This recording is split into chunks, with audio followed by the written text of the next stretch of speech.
October every year. This seeks to complement government efforts towards environmental protection and conservation.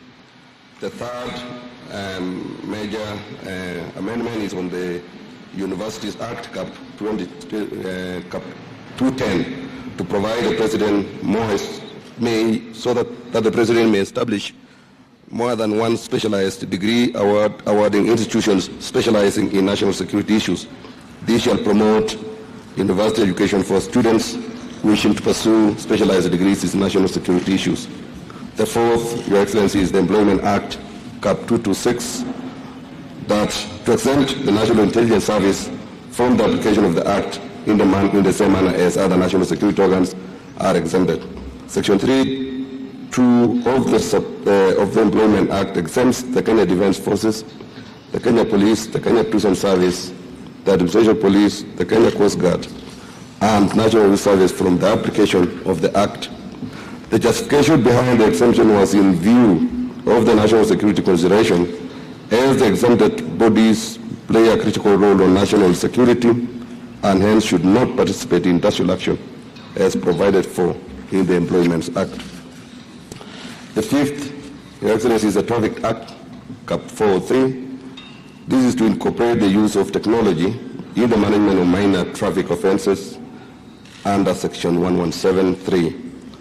The sixth is the Value-Added Tax, Cap 476, is to delete the supply of denatured ethanol under tariff number 2207.20.00 from the suppliers which are not subject to value-added tax. Your Excellency, with both houses of Parliament having discharged their law-making mandate, Your Excellency, as the head of state and government, is my most graciously invited to your presidential prerogative as vested in you by Article 115 of the Constitution to assent to this omnibus legislation.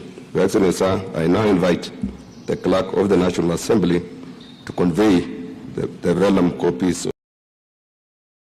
of the bills for Your Excellency's presidential assent. The Clerk.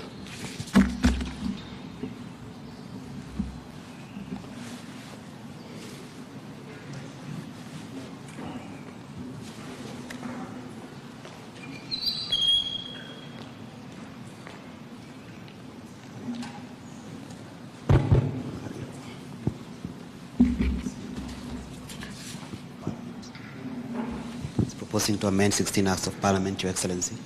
One of them being the Office of the Attorney General Act, which is being amended to introduce an advisory board, which is intended to improve the efficiency in the Office of the Attorney General and the competence in that office.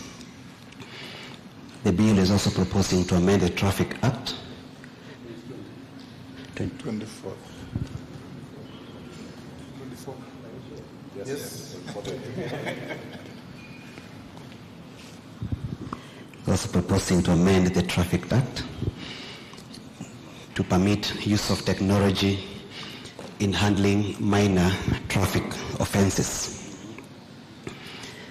The other act which is being proposed to be amended is the Sexual Offences Act, to align the act with Article 161 of the Constitution, so that the Chief Registrar of Judiciary and not the Registrar of High Court will henceforth be keeping the role, the register of sexual offenders, Your Excellency.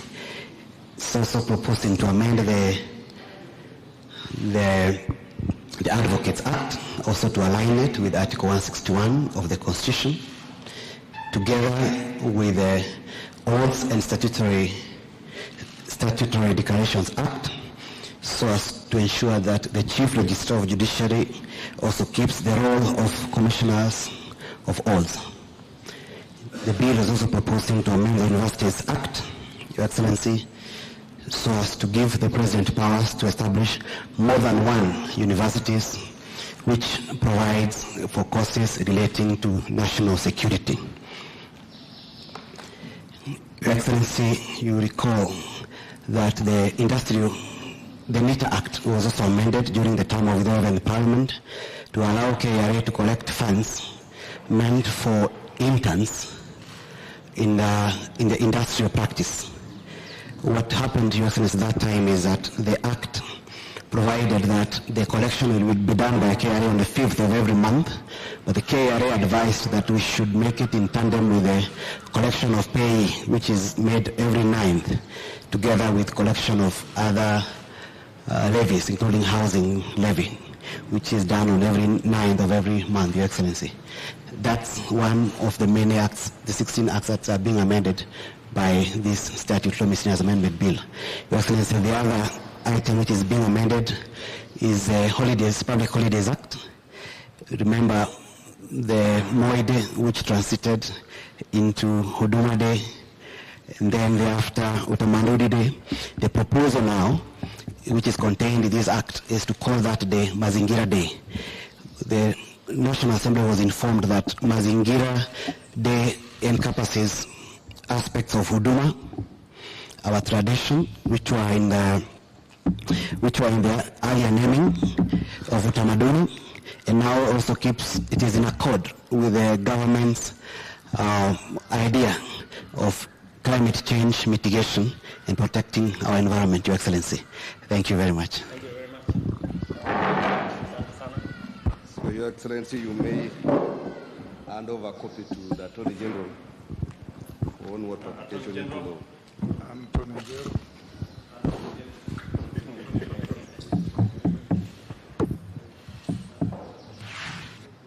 And then perhaps to each member who witnessed, the Speaker, the DP, perhaps the Leader of Majority, and one of the members of Parliament. And we can proceed to display